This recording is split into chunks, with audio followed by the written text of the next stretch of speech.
하나님 말씀 베드로전서 1장 3절에서 5절 말씀 보시겠습니다. 베드로전서 1장입니다. 3절에서 5절 말씀 보십니다. 말씀 공독해 올리겠습니다. 우리 주 예수 그리스도의 아버지 하나님을 찬송하리로다. 그의 많으신 긍휼대로 예수 그리스도를 죽은 자 가운데서 부활하게 하심으로 말미암아 우리를 거듭나게 하사 산 소망이 있게 하시며 썩지 않고 더럽지 않고 쇠하지 아니하는 유업을 있게 하시나니 곧 너희를 위하여 하늘에 간직하신 것이라. 너희는 말세 나타내기로 예비하신 구원을 얻기 위하여 믿음으로 말미암아 하나님의 능력으로 보호하심을 받았느니라. 아멘. 지난 주간에는 부활절을 보냈습니다. 오늘 이 말씀을 통해서 예수님의 부활로 얻은 축복, 이런 말씀으로 전해드립니다. 예수님의 부활로 얻은 축복. 예수님께 없는 두 가지가 있어요. 예수님은 전능하신 분입니다. 그러나 예수님께도 없는 두 가지가 있어요. 첫째는 예수님께는 죄가 없습니다. 죄가 없는 그분이 이제 십자가에 못 박히시고 무덤에 들어가셨어요. 둘째 없는 것이 있습니다. 시체가 없습니다. 무덤 안에 시체가 없었어요. 그래서 그분은 부활하셨다라는 것이 확실시하게 됩니다. 자, 오늘 예수님의 부활로 얻어진 축복입니다. 기독교 생명의 종교다라는 말을 사람들이 많이 합니다. 그 생명의 종교라는 건 예수님의 부활입니다. 예수님의 부활이 우리 안에 있음으로 인해서 우리가 생명 있는 자들이 된 거예요. 그래서 부활한 사람은 고난과 핍박, 두려움을 다가와도 이기게 하시죠. 두려움 같은 이런 모든 것들이. 그래서 오늘 예수님의 부활로 얻은 축복 한번 살펴보겠습니다. 첫째, 산소망을 갖게 되었습니다. 첫째 우리가 갖게 될 것 있는데 산소망을 갖게 되었다라고 합니다. 3절 말씀 보시면 예수 그리스도를 죽은 자 가운데서 부활하게 하심으로 말미암아 우리를 거듭나게 하사 산소망이 있게 하시며 라고 했습니다. 예수님의 부활이 중요합니다. 예수님의 부활은 우리에게 중요하다라는 겁니다. 예수님의 부활만 축하해서 의미 없어요. 그 예수님의 부활을 통하여서 우리에게는 산 소망을 갖게 하신다라는 거죠. 그래서 우리가 부활절 이렇게 지키면서 예수님이 부활했다고 좋아하는데 예수님의 부활이 나에게 산 소망이 되지 않으면 아무런 의미가 없어요. 남들이 행하는 그저 하나의 종교 행사일 뿐이에요. 그래서 예수님은 우리에게 부활을 주기 위해서 본인이 부활을 하셨어요. 예수님의 부활 혼자만 의미 없습니다. 예수님의 부활과 함께 그때 당시 무덤에 있던 사람들이 일어났어요. 예수님 시대에 많은 사람들이 함께 일어났었다라는 것은 마지막 때 우리에게 또한 일어나게 하기 위함이다라는 거죠. 이제 5절 마지막쯤에 보시면 이런 말씀이 나옵니다. 너희는 말세에 나타내기로 예비하신 구원을 얻기 위하여 믿음으로 말미암아 하나님의 능력으로 보호하심을 받았느니라 라고 합니다. 말세에 나타내기로 예비하신 구원을 얻기 위하여, 그러니까 말세에 나타내실 우리 하나님의 구원이 있어요. 그 구원이 바로 마지막 때 일어나게 될 이 부활의 소망을 통해서 우리에게는 산 소망이 있게 하심이라. 그러니까 죽음이 두렵지 않다라는 겁니다. 말세에 나타내기로 예비하신 구원이 있다. 말세에 나타내는 것은 대환란도 있지만 하나님의 구원도 있다라는 겁니다. 그래서 우리에겐 부활의 소망을 갖게 되었음을 의미하는데 오늘 믿으면서 부활의 소망을 갖지 못하는 사람들이 많아요. 그저 교회 왔다 갔다 하면서 나는 종교인이구나 크리스찬이구나 그 정도로 생각하는 사람들이 많죠. 그러나 우리에겐 중요한 것은 다른 종교와 차이가 있습니다. 우리에게는 예수님의 부활이 그래서 홀로 일어난 것이 아니고 우리에게는 부활의 소망을 갖게 되었다라는 겁니다. 소망을 주셨어요. 부활의 소망이 있으면 죽음이 두렵지 않습니다. 죽음이 두렵다라는 것은 부활의 소망이 없기 때문에 죽음이 두려운 거예요. 그러나 우리는 부활의 소망을 가졌어요. 죽어도 살겠고라고 말씀하셨잖아요. 요한복음 11장 25절에 보시면 예수님께서 말씀합니다. 나를 살아서 믿는 자는 죽어도 살겠고라고 말씀합니다. 그 죽어도 살겠고라는 말씀은 바로 부활의 소망을 갖게 하신다. 지금 죽어도 내가 너희를 다시 살린다라는 말씀이죠. 그러니까 우리 믿는 사람들은 죽음을 두려워하지 말아야 된다라는 겁니다. 질병을 두려워하지 말아야 된다. 암병을 두려워하지 말아야 된다. 이걸 가지고 가야 되는데, 근데 살다 보면 때로는 암이라는 질병이 생겨요. 환란으로 인해서 코로나가 걸려요. 요즘 들어 코로나 때문에 막 두려워하는 사람들이 얼마나 많아요. 물론 안 걸리는 것이 훨씬 좋겠죠. 그러나 걸리면 또 어떡합니까? 걸렸을 때는 두려워하지 말고, 암이라는 존재 누가 피할 수 있습니까? 우리 몸 안에 암세포가 있는데 아무도 피할 수 없는 것이 암병입니다. 그럼 암을 이기자면 우리 안에 암세포보다 더 강한 세포가 있으면 된단 말이에요. 이 강한 세포가 약해졌을 때 암세포가 살아나는 겁니다. 그러니까 암을 두려워하기보다는 암을 이기신 예수님, 나는 어차피 암을 걸려도 죽어도 다시 살아날 것이다. 이 소망이 있으면 사실 두렵지 않습니다. 그래서 예수님께서 몇몇 여인들에게 보여주신 것이 있습니다. 마태복음 28장에 보면 이 여인들이 가장 예수님 무덤에 먼저 찾아갑니다. 그런데 저들은 그 무덤에 가서 뭘 보지 못했냐? 예수님의 시체를 보지 못한 거예요. 빈 무덤을 봤습니다. 무덤에 찾아갔는데 돌이 꽁꽁 있을까 봐 두려웠어요. 아니, 그 돌을 누가 좀 굴려주셨으면 좋겠는데, 그런데 가보니까 내가 걱정했던 모든 일이 다 없어진 거예요. 돌은 이미 굴려져 있습니다. 안에 보니까 이 시체는 없고 흰옷 입은 사람이 앉아 있어요. 네가 찾던 예수가 살아나셨느니라 하고 이런 소식을 듣게 됩니다. 그래서 저희들이 확인한 것은 뭐냐? 빈 무덤을 확인했습니다. 가서 죽어있는 예수님을 보러 갔겠어요, 이 사람들은? 이 사람들이 보러 간 것은 빈 무덤이었어요. 빈 무덤이었다. 갈 때에는 소망이 없었을 겁니다. 아유, 우리 예수님이 죽었어 했으면 갔으면 빈 무덤을 봐야 되는, 시체를 봐야 되는데 시체가 없는 거예요. 빈 무덤을 봤어요. 이게 바로 가장 좋은 소식이었습니다. 무덤 안에 사람이 없다라는 게 얼마나 좋은 소식이에요. 우리 아버지가 오늘 돌아갔어요. 무덤에 들어갔어요. 근데 사람이 없어요. 그럼 사람도 어떻게 생각합니까? 어휴, 도둑질에 갔다 이렇게 말씀하죠. 그 시대도 마찬가지였어요. 예수님이 무덤이 없으니까 그때 이제 빌라도나 이런 사람들이 밀란이 일어날까 봐 오히려 도둑질에 갔다고 해라 이렇게 말씀을 했어요. 그런데 이 사람도 확인했습니다. 가장 좋은 소식인 빈 무덤이었어요. 이게 바로 여자들이 확인한 거고, 오다가 또한 예수님을 만나요. 그러니까 부활하신 예수님을 만났죠. 그래서 예수님을 만났는데 이 예수님이 우리에게 주시는 바가 있습니다. 바로 죽어도 살겠고라는 겁니다. 죽어도 살겠고. 그러니까 우리는 부활의 소망을 갖게 되었으면 죽음을 두려워하지 말자. 질병을 두려워하지 말자라는 거죠. 질병도 죽음도 두렵지 않으면 돈이 없는 게 두려워요? 사업이 망했다고 두려워요? 두렵지 않습니다. 이 모든 것이 다 왜 두려움이 왔냐? 부활의 소망이 없어서 그렇습니다. 그래서 부활의 소망을 갖게 됩니다. 오늘 산 소망을 갖게 되었다라고 했는데 바로 부활의 소망을 우리에게 주십니다. 예수님이 부활로 얻은 축복 첫째, 부활의 소망을 갖게 되었습니다.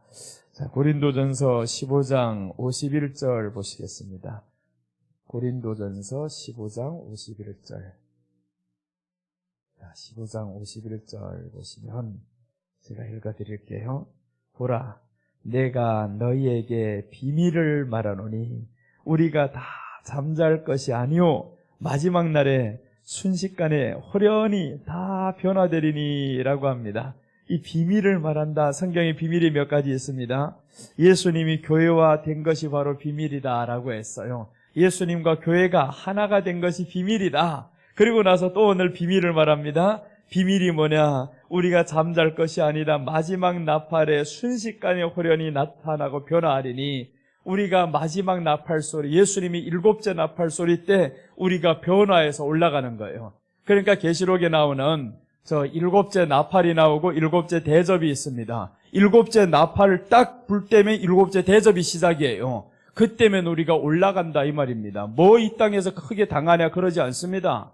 뭐 일곱 대접 중에서 하나, 둘, 셋, 넷 다 당하냐 그런 걸 당하면 구원받을 자가 없습니다. 그러니까 일곱째 나팔, 마지막 나팔에 순식간에 호련히 다 변화하리니 변화체가 된다라는 거죠. 우리가 이제 마지막 때 예수님 오실 때 우리가 변화체가 된다라는 것은 예수님의 부활체와 똑같은 모습으로 되는 겁니다. 예수님이 부활하셨을 때 벽을 뚫고 들어갑니다. 전혀 장애물이 되지 않습니다. 몸을 가졌는데 벽에 부딪혔는데 몸이 상하지를 않아요. 그런데 이 몸은 있어요. 이 변화체, 그래서 우리가 마지막 때에는 그게 바로 비밀이다라는 거예요. 너에게 비밀을 말하노니 우리가 다 잠잘 것이 아니오라고 했습니다. 마지막 나팔에 순식간에 호련히 다 변화하리니 다시 살 수 있다는 소망이 가장 큰 기쁨입니다. 사람들에게 가장 큰 기쁨이면 다시 살 수 있다. 오늘 죽어도 다시 살 수 있다. 그것도 어디에서요? 천국에서 다시 살 수 있다라는 거죠. 이 땅에서 다시 산다면 뭔 그렇게 크게 소망이 있겠어요? 지금의 삶이 계속 이어져 나가는데, 그런데 지금보다 훨씬 좋은 천국에서 우리가 다시 살 수 있다라는 소망을 이제 주십니다. 그래서 예수님이 오실 때는 내가 아버지께 가서 거처를 준비하면 다시 너에게로 온다잖아요. 그래서 예수님 마지막 올 때는 우리가 천국을 가게 하기 위해서 예수님이 오신다라는 겁니다. 다니엘이 사자굴에 들어갑니다. 사자굴에 들어가는데 그 사람이라고 죽으면 두렵지 않겠냐고요. 근데 이 사람이 사자굴에 들어갈 수 있는 이유가 있습니다. 나는 죽어도 살리라 라는 이 소망이 있는 거죠. 하나님이 나와 함께 하시니 그 사자가 나를 물지 못하리라, 이게 중요한 게 아닙니다. 죽어도 들어간다라는 이 다니엘의 세 친구와 같이 우리가 들어가서 그리 아니하실지라도 타서 죽을지라도 그 말이죠. 그래도 들어간다라는 겁니다. 그럼 이 말씀에 하나의 믿음만 가지고 들어가느냐? 아닙니다. 그 믿음에는 오늘 부활의 소망이 저희들에게 있었다라는 겁니다. 부활의 소망을 가졌기 때문에 저들은 두려움이 없이 들어갑니다. 다니엘이 부활의 소망이 있기 때문에 그 사자굴에 들어갔던 거예요. 그래서 살아계신 주 나의 참된 소망이 되신다라는 것은, 예수님이 살아계셨다라는 것은 우리도 이제 부활하신 그 예수님과 함께 부활한다는 이 소망이 있는 겁니다. 그래서 육신은 날마다 후패하나라고 하잖아요. 육신은 날마다 후패해져도 그러나 내 영은 새롭게 되느니라 라고 했습니다. 자, 부활의 소망 첫째는 바로 이 부활로 얻은 축복입니다. 부활의 소망을 갖게 하십니다. 둘째입니다. 부활로 얻어진 축복 둘째 보시면 말세에 구원 얻도록 보호받습니다. 베드로전서 1장 5절 본문입니다. 본문 보시면 너희는 말세에 나타내기로 예비하신 구원을 얻기 위하여 믿음으로 말미암아 하나님의 능력으로 보호하심을 받았느니라. 자, 너희는 말세에 나타내기로 예비하신 구원을 얻기 위하여서 말세에 나타내기로 예비하신 구원이 있다라고 했습니다. 그럼 말세에 나타낼 구원이 있다. 말세는 어떤 일이 일어나냐 하면 대환란이 일어납니다. 7 인재앙, 7 나팔재앙, 7 대접재앙. 오늘 베드로가 이 말씀을 기록할 당시는 네로 황제 박해를 받을 당시입니다. 불 속에 넣어버리고 사자굴 속에 던져버리고, 이래서 사람들이 죽으려면 목이 툭 떨어져서 죽는가 하면 팔이 이리저리 다 떨어지고, 이런 모습 속에서 무시무시한 환란이 저들에게 있을 때 이 말씀을 주신 거예요. 말세에 구원 얻도록 보호하신다라고 했습니다. 보호하신다. 그래서 말세에 나타내기로 예비하신 구원을 얻기 위하여 믿음으로 말미암아 하나님의 능력으로 보호하심을 받았느니라 라고 합니다. 이 말씀은 대환란 중 보호받음을 의미합니다. 우리가 대환란 때 보호를 받습니다. 그 대환란 때 보호를 받는다면 지금의 환란, 지금의 코로나가 겹치는 이 모든 환란, 이런 것이 두렵지 않아야 된다라는 거예요. 이 말씀은 우리로 하여금 마지막 때 당할, 이 대환란 속에 당할 이 모든 환란 속에서 바로 보호해 주시겠다. 그것은 하나님의 말씀입니다. 그래서 예수님이 부활로 얻어진 축복 둘째는 대환란 중 보호를 받습니다. 보호를 받는다. 하나님의 말씀이잖아요. 누구의 해석도 아닙니다. 하나님의 말씀에 말씀하죠. 대환란 중에서 보호를 받는다. 말세에 나타내기로 한 예비하신 구원을 얻기 위하여 그를 위해서 부활의 소망이 있어야 된다라는 거죠. 자, 이제 확실한 말씀 증거를 보겠습니다. 마태복음 24장 21절 보십니다.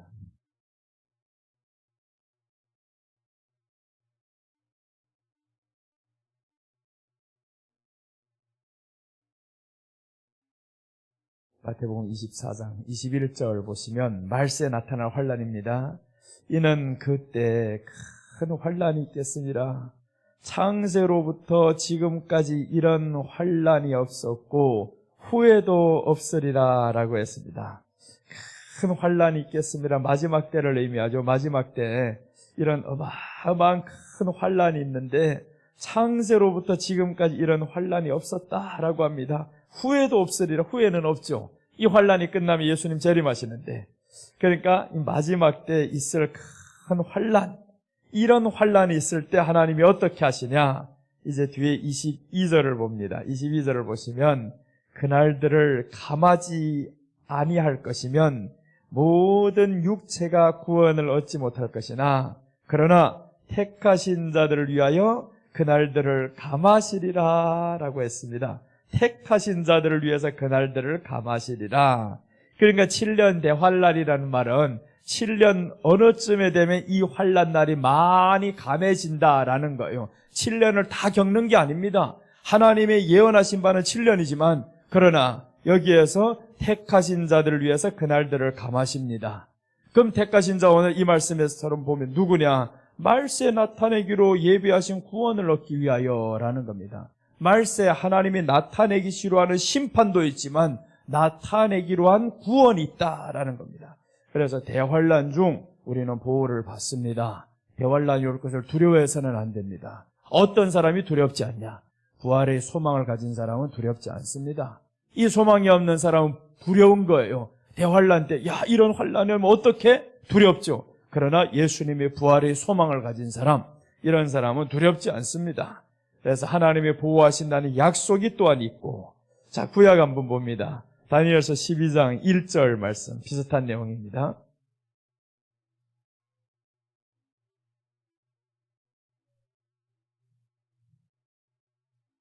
다니엘서 12장 1절 말씀입니다. 1절, 2절을 보시면 그때에 네 민족이 호위하는 큰 군주 미가엘이 일어날 것이요 또 환란이 있으리니 이는 개국 이래로 그때까지 없던 환란일 것이며 그때 네 백성 중 책에 기록된 모든 자가 구원을 받을 것이라.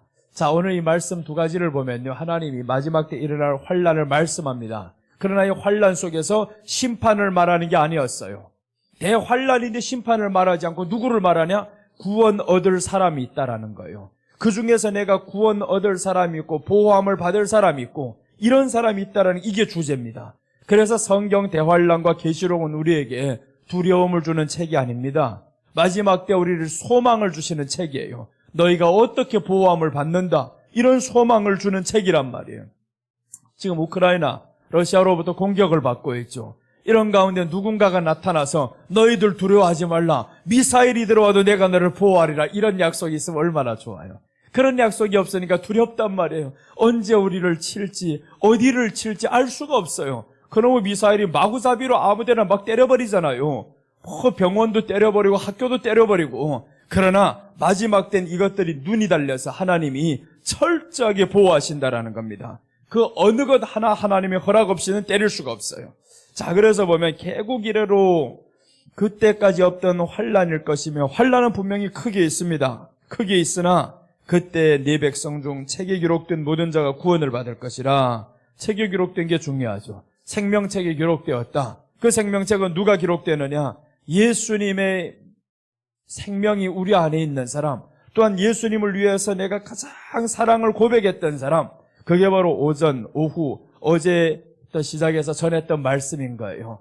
야곱 축복의 비결에서 보니까 야곱의 축복을 누가 받았냐? 별미를 드릴 수 있는 사람, 이런 사람 마지막에 보호를 받습니다. 그런 사람 마지막 때 생명의 책에 기록된 거예요. 아무나 교회 다닌다고 해가지고 나도 생명책에 기록되었어, 그럼 다 서울대 가게요? 말도 안 되죠.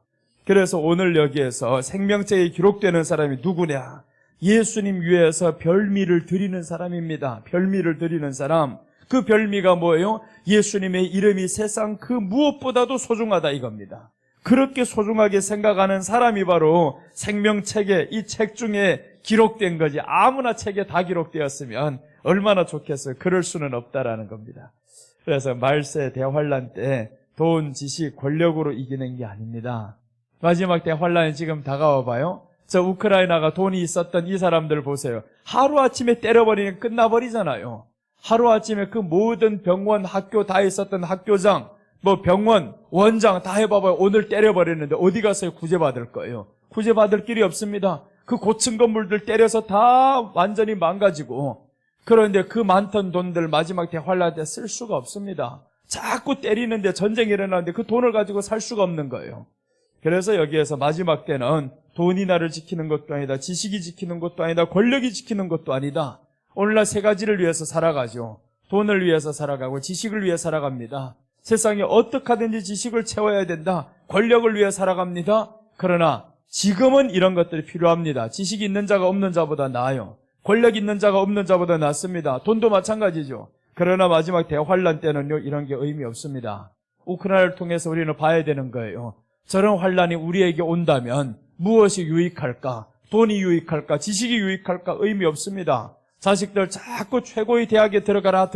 못 들어가도 괜찮아요. 그래서 그 머리 그대로 살아라, 이러는 게 훨씬 편합니다. 그런데 머리도 안 되는 것 가지고 자꾸 좋은 데만 보내려고 그러고 돈을 투자해버리고, 그렇게 한들 마지막 대환란 만나면 뭐 할 건데요? 그 아무리 좋은 머리 가지고도 쓸 수가 없습니다. 하늘에서 떨어지는 포탄을 내가 머리 좋은 데를 어디로 피할 겁니까? 아무 의미도 없는 일. 그래서 지금까지는 그렇게 하되, 그러나 중심에는 예수님을 사랑하는 이 고백으로 가야 된다는 거죠. 대환란 중 하나님이 보호를 분명히 하시는데, 보호를 받자면 내가 주님을 향한 사랑 고백이 있어야 됩니다. 부활의 소망이 있어야 되는 거예요. 이 안에 부활의 소망도 없는데 어떻게 주님이 보호를 받아요? 그래서 예수님의 부활을 믿는 자는 하나님의 보호를 받습니다. 그 부활을 믿는다라는 것은 나도 부활할 수 있다, 이런 거죠. 부활할 수 있다. 그래서 우리는 부활의 소망을 가지시기를 바랍니다. 자, 다니엘서 3장 14절 말씀 봅니다.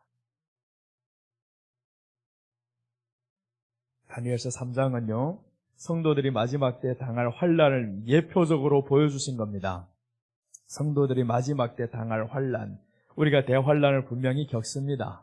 피할 수 있는 자가 없어요. 겪어요. 그럴 때 성도들을 하나님이 어떻게 지키느냐, 또한 성도들은 어떠한 마음과 믿음 자세를 가져야 되느냐, 이걸 지금 보여주는 거죠.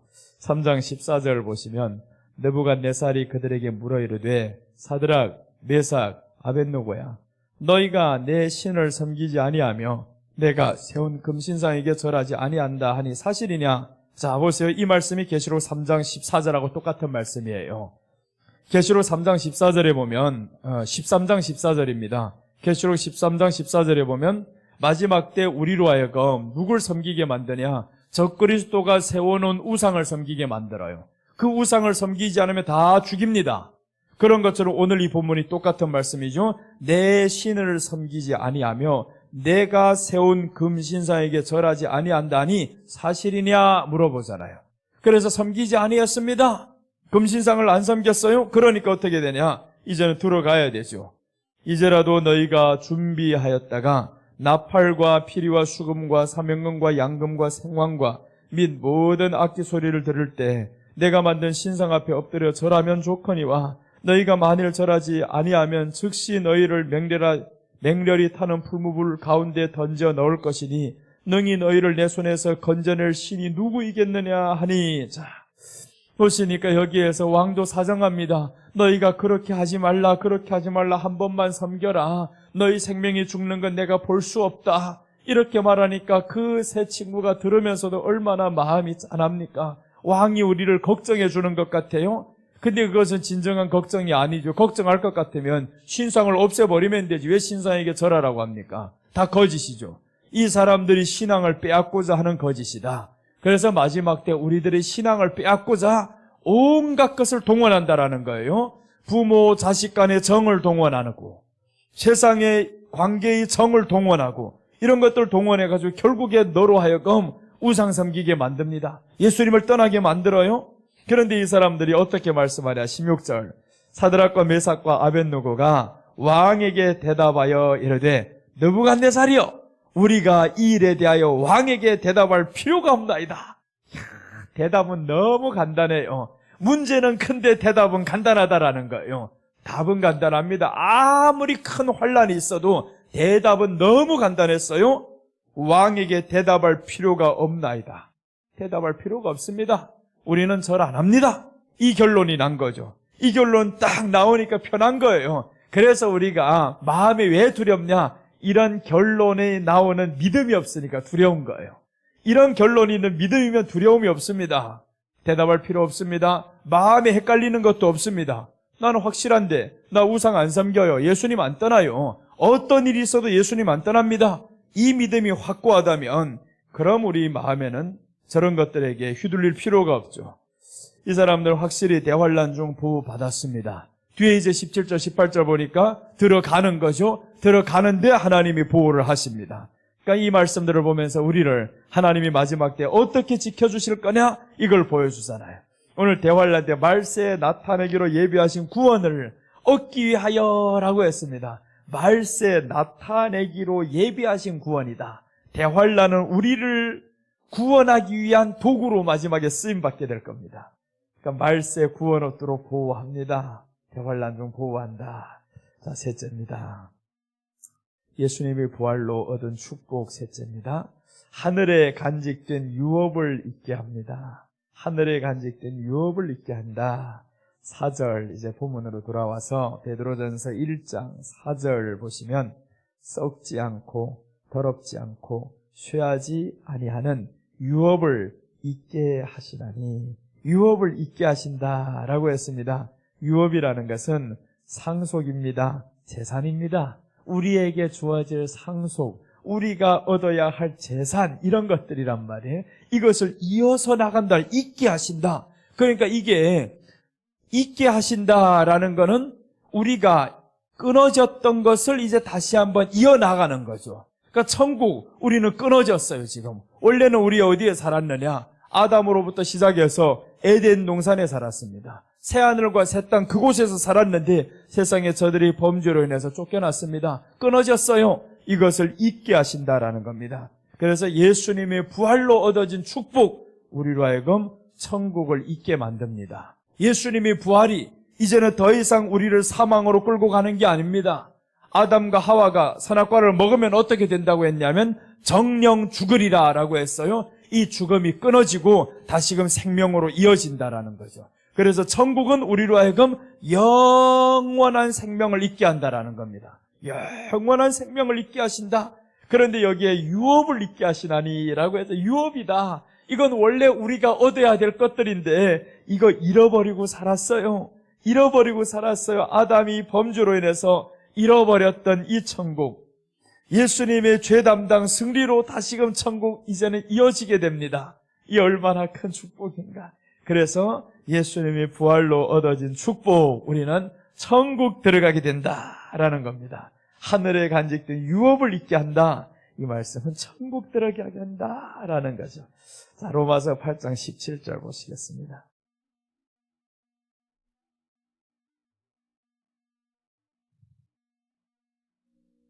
로마서 8장 17절 보시면 자녀이면 또한 상속자 곧 하나님의 상속자요 그리스도와 함께한 상속자니 우리가 그와 함께 영광을 받기 위하여 고난도 함께 받아야 할 것이니라. 자, 오늘 여기서 자녀이면이라고 시작합니다. 자녀이면 곧 상속자인데 하나님의 상속자요 그리스도와 함께한 상속자다. 그러니까 여기에서 예수님의 부활이 곧 우리 부활이다. 그리스도와 함께한 상속자다라고 했으니까 주님의 부활은 곧 나의 부활이구나. 주님이 부활하시면 이제 영원히 이분은 사실 수 있는 분입니다. 더 이상의 죽음이 없어요. 우리도 마찬가지죠. 이제 예수님의 부활이 우리 부활이 됐으니까 우리도 영원히 살게 됩니다. 그럼 사람들이 물어봐. 아유, 지금 어떻게 영원히 살아요? 영원히 삽니다. 의심하지 말아야 됩니다. 우리가 죽었다 해도 다시 살아납니다. 죽었다가 살아 못 나는 것이 이게 영원이 아닌 거예요. 그런데 우리는 죽었다가 살아나니까 영원히 살지만 두 종류의 죽음이 있어요. 두 종류의 죽음이 있는데 우리 죽음이 있고 불신자의 죽음이 있어요. 불신자도 죽음의 영원 속으로 들어갑니다. 어떤 영원으로 들어가냐면 불신자는 영원 사망으로 들어가고 우리는 영원 생명으로 들어가게 되는 겁니다. 그래서 우리 죽음은 결코 죽음이 아닌 거예요. 우리가 죽어야 또다시 영원한 생명으로 들어갈 수 있는 축복의 계단을 밟은 것뿐입니다. 그러니까 죽는다고 해서 우리에겐 두려움이 아닌 거예요. 죽을 수 있는 기회가 있어서 감사합니다 이래야 되는데 죽을 수 있는 기회가 드디어 왔어요. 암 말기래요. 그럼 어떡합니까? 막 두려워서 벌벌 뜨고 금식하고 살려달라고 난리 나잖아요. 그러면 안 된다라는 거. 죽을 수 있는 기회가 왔으면 할렐루야, 드디어 영원히 살 수 있는 축복의 길을 열어주셔서 감사합니다. 이러면 얼마나 멋있어요. 실제로 그런 사람이 있었습니다. 한 달 전에 여러분들 아마 유튜브를 다 보시면서 보셨을 거예요. 저 부산 수영록교회 원로 목사님, 정필도 목사님이 그러셨어요. 돌아가실 때 산소호흡기로 인해 가지고 조금 생명 더 연명할 수 있습니다. 그런데 떼라고 한 겁니다. 떼라, 이렇게 살고 싶지 않다. 빨리 아버지 나라에 가고 싶다. 그래서 이분은 더 살 수 있는 이것들, 물론 그렇게 해봐도 어려워요. 그러니까 아예 떼버려라. 나는 아버지 나라로 간다. 그래서 이 말씀들을 통해 보면 천국을 잊게 하신다라는 겁니다. 예수님이 부활이 그분에게 확실히 있었어요. 예수님이 부활이 있으니까 죽음이 두렵지 않습니다. 물론 죽음이 오기 전에 다가오는 고통은 두려워요. 질병 오면 고통스러워요. 너무 힘들어요. 이런 고통은 두렵지만, 그러나 그 고통이 주는 그 뒤에는 두려움도 있지만 하나님의 평강이 더 먼저 옵니다. 내가 고통당할 때 힘들어요. 아파요. 아유 너무 힘들어요. 코로나 사실 힘들어요. 그 후유증이 오래 갑니다. 나도 걸려봐서 알아요. 이게 후유증도 가고 기침도 오래 하고 이게 힘들지만, 그러나 그것으로 인해 가지고 두려움이 계속 존재하느냐? 그렇지는 않다라는 겁니다. 우리 안에는 부활의 소망이 있어요. 예수님의 부활로 인해서 이제는 부활의 소망을 갖게 됩니다. 그러니까 이 부활의 소망이 있는 사람은 땅의 두려움, 땅에서 죽어야 하는 이 모든 질병이 주는 이 괴로움, 이런 것들 무섭지 않아요. 괜찮아요. 내게 다가올 질병아 올라면 와봐라. 네가 쏘는 것이 뭐냐? 그래서 고린도전서 15장 55절에서 말씀합니다. 사망아, 너희가 쏘는 것이 무엇이냐 하잖아요. 사망이 쏘는 것 아무것도 아니다. 사망이 쏘는 게 뭐라고요? 우리에게는 예수님이 부활하신 그 소망이 우리에게 있어요. 그리고 더 나아가서 마지막에 환난 때에 보호하겠다잖아요. 말세에 나타나실 그 구원으로 인해서 내가 보호한다. 그럼 이 말세 당할 환난, 지금 말세도 아닙니다. 이 말세로 가고 있는 이 단계에 있을 뿐이에요. 이 단계를 우리가 지나가면서 정말 대환란에 확 들어갔을 때, 이 단계를 거치지 못한 사람은요, 이때 깨어나지 못한 사람 대환란 들어가 보면요, 다 도망갑니다. 코로나로 인해서 벌벌벌 떨던 사람들 대환란 들어가 봐요. 꼼짝도 못합니다. 신앙이고 뭐고 없습니다. 집 밖에도 나오지 않을 거예요. 집 밖에도 나오지 않는다? 어차피 굶어 죽어요. 우리가 뉴스를 통해서 다 봤었잖아요. 중국 상하이에서 2주 동안을 집 밖에 못 나가게, 이 코로나가 다시 온 지역이 퍼지니까 2주 동안을 나가게 하지 못했어요. 공산당 정치 아래에서는요, 무조건적인 복종입니다. 그러니까 두려움 속에 있다가 무조건적인 복종, 배가 고프니까 뛰쳐나오더라고요. 내가 배고파 죽겠는데 어차피 이래도 죽고 저래도 죽고 맞아도 죽고 이래도 죽는데 나가보겠다. 그러니까 상해가 이 모든 봉쇄 조치를 완화해버렸잖아요. 완화했습니다. 그러니까 세상이 이렇게 두려움을 가져다 주고 어쩐다고 해도 사람이 죽어가는 이 굶주림을 이기지 못하게 만들어요. 이들 아무리 이런 것들 속에서 두려워 벌벌 떨고 나가지도 못하게 해봐봐요. 나가지 않는가. 마지막에 숨어 있어봐야 똑같이 죽어요. 그럴 바에는 우리가 두려움 없이 하나님 앞에 지금부터라도 계속 이렇게 살아있는 예배를 드렸던 사람은 마지막에 더 이기죠. 예배를 이렇게 현장 예배를 열심히 드렸던 사람은요, 유튜브로 드려도 다릅니다. 그러니까 마지막 때 유튜브로도 우리가 잘해야 되는데, 유튜브가 지금 왜 이게 유익하냐면요, 이걸 너무 부정해서는 안 되는 거예요. 실시간 예배, 이게 중요한 것이, 대충 드리던 사람은 이게 별겁니다. 그러나 마지막에 대환란 때 전염병이 너무 크게 오면 밖에 못 나옵니다. 그럴 때 어떻게 해야 되냐? 각자들마다 곳곳에서 숨어서 함께 드려야 되는 거죠. 나오지 못하니까 그렇게 함께 드린단 말이에요. 이렇게 진실한 예배로 마지막에 이어주는 통로로 지금 사용받을 겁니다. 그러니까 우리는 지금은 현장 예배를 최대한 고수를 해야 됩니다. 현장 예배를 최대한 잘 지키다가 마지막에 참 나오지 못하는 환경이 있을 때, 그럼 어떻게 해야 되나? 중국처럼 저렇게 나가지 마! 이렇게 법적으로 다 꽁꽁 묶어놓으면, 그럴 때요, 이런 실시간으로 잘 활용했던 교회들은 다 살아납니다. 근데 실시간으로 지금 해야 될 이 시기를 다 놓쳐버려요. 아유, 그래서 이런 데를 손 놓고 있자? 이랬던 교회들은 다 문 닫게 됩니다. 어려워집니다. 예배는 한 번, 두 번 안 드리다 보면 습관이 됩니다, 이게.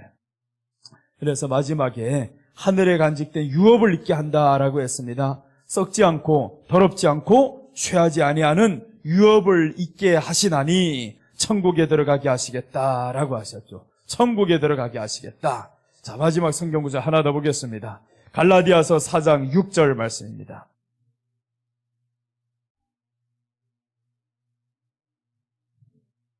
갈라디아서 4장 6절 7절 보시면 너희가 아들임으로 하나님이 그 아들의 영을 우리 마음 가운데 보내사 아빠 아버지라 부르게 하셨느니라. 그러므로 네가 이후로는 종이 아니요 아들이니 아들이면 하나님으로 말미암아 유업을 받을 자니라. 아들이면 하나님으로 말미암아 유업을 받는데요. 그런데 여기에서 그 아들의 영을 우리 마음 가운데 보냈다. 아들의 영은 부활의 영입니다. 부활입니다. 예수님이 부활을 하셔서 우리에게 주신 영이 있어요. 성령님인 거예요. 그래서 성령님을 받았다라는 말씀은 부활 소망을 가지고 부활 소망이 있으면 두려움이 사라집니다. 그 다음에 더 나아가서 이 부활 소망을 가진 사람은 천국을 바라보게 되어 있다라는 거죠. 천국을 바라보게 되어 있다.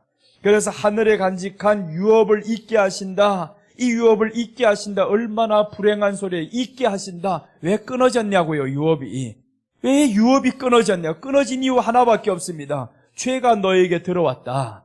그 죄로 인해서 유업이 끊어졌습니다. 그런데 이 죄를 완전히 멸망시켜버린 이 예수님이 이제 부활의 소망으로 우리에게 다가온 거예요. 부활의 소망으로 우리에게 다가왔으니까 더 이상의 죄가 우리를 이제는 종노릇 하게 못하게 합니다. 물론 우리는 죄를 지을 수 있어요. 그러나 우리는 죄의 종노릇은 종은 안 됩니다. 왜냐하면 내 안에 부활의 영이신 예수님의 영이 성령님이 있기 때문에 죄의 종노릇에서도 안 되고요. 그래서 우리는 천국에 들어가는 것을 잊게 하신다. 천국 들어가게 하신다라고 했습니다. 천국 들어가게 한다. 그래서 하나님으로 말미암아 유업을 받는 자니라라고 했었죠. 탕자가 돌아왔을 때 아버지가 이렇게 말씀합니다. 이는 죽었다가 살아난 자이니라고 말씀합니다. 죽었다가 다시 살아난 자다. 근데 형은 그게 보이지 않았어요. 아니 탕자, 저는 지금 아버지 돈이나 탕진해 먹고 아버지 속을 썩이고 이런 놈으로만 알았단 말이에요. 근데 아버지는요 뭘 보냐 하면 죽었다가 다시 살아난 자다라는 거예요. 세상에 떠났다가 다시 돌아온 사람을 죽었다가 살아난 자다라는 겁니다. 이 말씀이 우리에게는 예수님의 부활의 소망을 가진 사람은 죽었다가 살아난 자입니다.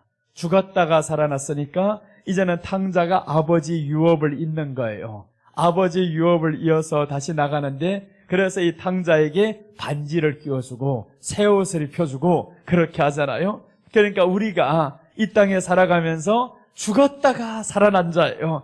이제는 아버지 유업을 잇게 될 사람, 이런 사람은 부활의 소망을 이제 가지고 살아야 된다는 거. 부활의 소망을 가지고 살자. 그래서 세상 어떤 두려움이라도 어떤 질병이라도 와도 우리는 두려움 속에 사는 것이 아니라 오히려 부활의 소망을 가지고 나는 죽어도 살겠고 더 나아가서 대환란 때 하나님이 보호하신다는 약속이 확실합니다. 확실하게 하나님이 보호하신다. 그러니까 보호하신다라는 걸 그걸 확실히 믿고 이제는 마지막 대환란을 기다려야 됩니다. 이 대환란 속에서 나는 어떻게 보호받을까 기대를 가져야 돼. 기대를. 그 기대가 된다라는 겁니다. 하나님이 약속을 하셨잖아요. 말세 나타내기로 예비하신 구원이 있다.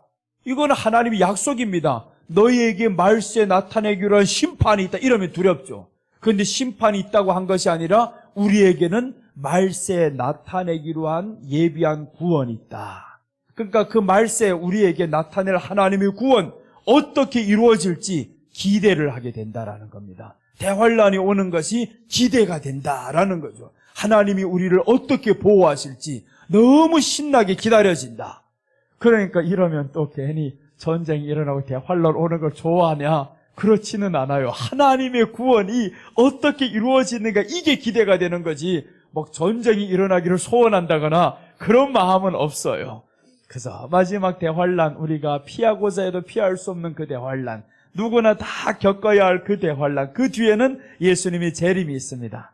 예수님이 재림이 있는데 그때는 일곱째 나팔에 보호하시겠다라고 약속했잖아요. 일곱째 나팔에는 내가 너희로 하여금 다 변화시켜서 올라가게 하겠다고. 그래서 일곱째 나팔이 언제인지 알아야 되는 거예요. 계시록에서 일곱째 나팔을 불 때 보면 예수님이 재림하면서 그때 이제 때리는 일곱 대접이 나타납니다. 그러니까 일곱째 나팔, 마지막 나팔이라고 분명히 찍어놨어요. 마지막 나팔 때. 마지막 나팔은 예수님의 재림입니다. 그와 함께 일곱 대접이 이제 막 쏟아지는 거예요. 그럼 일곱째 대접이 쏟아질 때 여러분들 어디 있다라는 거예요? 올라간다라는 거죠. 변화해서 올라갑니다. 그러니까 저들은 이를 악물면서 당할 때 우리는 당하지 않는다. 이게 얼마나 신난 거예요. 하나님의 보호하심 속에서 한 집은 불이 났는데 똑같은 불이 떨어졌는데 우리 집은 불이 안 났어요. 불이 위에서 훅 이렇게 붙고 있는데 내 집은 안 타고 있어요. 그게 바로 다니엘 세 친구의 사건이잖아요. 불 속에 들어가는데 우리 머리털은 타지도 않습니다. 나를 집어넣었던 저 사람은 죽어요. 이런 광경을 본다면 다니엘 세 친구가 마지막에 얼마나 큰 확신이 오겠냐고요.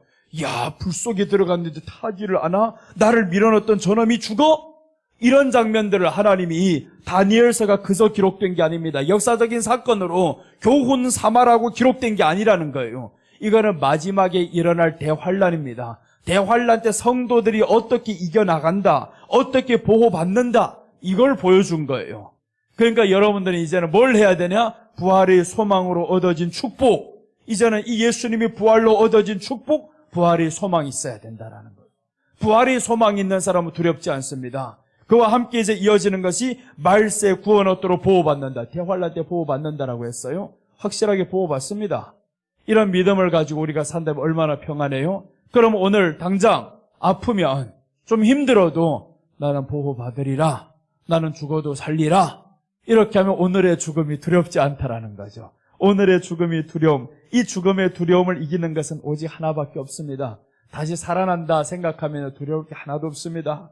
오늘 숨 깔깍 지나면 다시 살아나리라. 그래서 이제 방금 전에 말씀드린 정필도 목사님은 살아나서 얼마나 신나겠어요, 지금. 그 아버지 옆에서, 하나님 옆에서 오히려 살아났어요. 금방 죽은 것 같았는데 살아났어요. 야, 나는 그 간증 들으면 정말 지난주에 소름 돋는 것 같아서 어떻게 이 시대에 이런 훌륭하신 목사님이 있을까?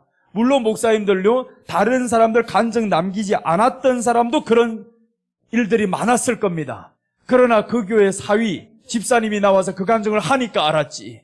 우리 아버님이 이렇게 마지막에 산소없기를 거두라고 했다고. 이런 간증을 하니까 다 알잖아요. 그러니까 이 부활이 소망이 있는 분이 확실하다라는 겁니다. 죽음이 두렵지 않았던 거예요. 그 죽음 앞에서 산소없기를 떼라라는 할 수 있는 용기가 어디에서 오냐? 부활의 소망이신 그 예수님이 보이신 거예요. 근데 목사님만 그러냐? 아닌 거예요. 성도들도 그렇더라고요.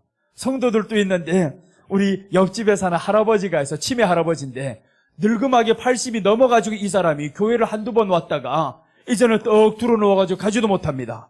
어떤 청년이 그 할아버지를 위해서 내가 섬겨야 되겠다 이 생각을 했어요. 1년 동안 가서 섬기는데 할아버지가 믿음이 잘 안 들어가요. 그러니까 실망스럽기도 한데 할아버지가 마지막 돌아가기 30분 전에 그때 하나님이 할아버지에게 천국을 보여준 거예요. 근데 그 목사님이 그 장면을 휴대폰으로 촬영을 다 하셨어요. 이 할아버지가 딱 보면서 뭐라고 말씀하냐면 가마에 60명이 나를 데리러 온다라는 거예요. 가마에 60명이 나를 지금 데리러 온다고 이 할아버지가 그걸 봤다라는 거예요. 그래서 그 목사님이 그걸 보고 나한테 와서 그 얘기를 하는 거예요. 그래서 목사님 그게 무슨 뜻인지 아십니까? 그랬어요. 목사님이 모르는 거예요. 그게 무슨 뜻인지. 가마에 60명이 온다라는 거예요. 그 말씀이 아가서에 나오는 내용이에요. 아가서에 슐람미를 데리러 올 때 솔로몬이 가마를 만들어요. 그런데 60명의 용사들을 같이 붙여서 데리러 옵니다. 그럼 이 말씀이 뭐냐? 솔로몬은 예수님을 예표하는 거예요. 가마를 만들었다 했잖아요. 이 신부를 태우기 위해서 가마를 만들었어요. 천군 천사 둘러가지고 내가 너를 데리러 오겠다 이 말인 거죠. 그러니까 그 할아버지는 마지막 순간에 가마에다가 자기가 실려가는 그 모습에 60명이 왔다라는 거예요. 그걸 봤다라는 겁니다. 그래서 내가 그 해석을 해줬어요. 목사님이 보고 와 확실히 천국 같다는 할아버지가 너무 밝아지더라는 거예요. 얼굴이 너무 환해지고. 그래서 청년도 거기에서 1년 동안의 수고가 헛되이 지나가지 않았어요. 마지막 순간에 하나님이 그 부활의 소망을 보여주셔서 할아버지가 드디어 천국을 보고 이제 믿음을 가지고 평안하게 돌아가셨어요. 이렇게 하나님이 마지막 때 천국 들어가게 하시고 천국 이어나가게 하시는 이 축복을 부활의 소망으로 얻어진 축복입니다. 여러분 우리가 부활의 소망을 가지고 살아가시기를 바랍니다. 우리는 죽어도 삽니다. 환난을 두려워할 필요가 없어요.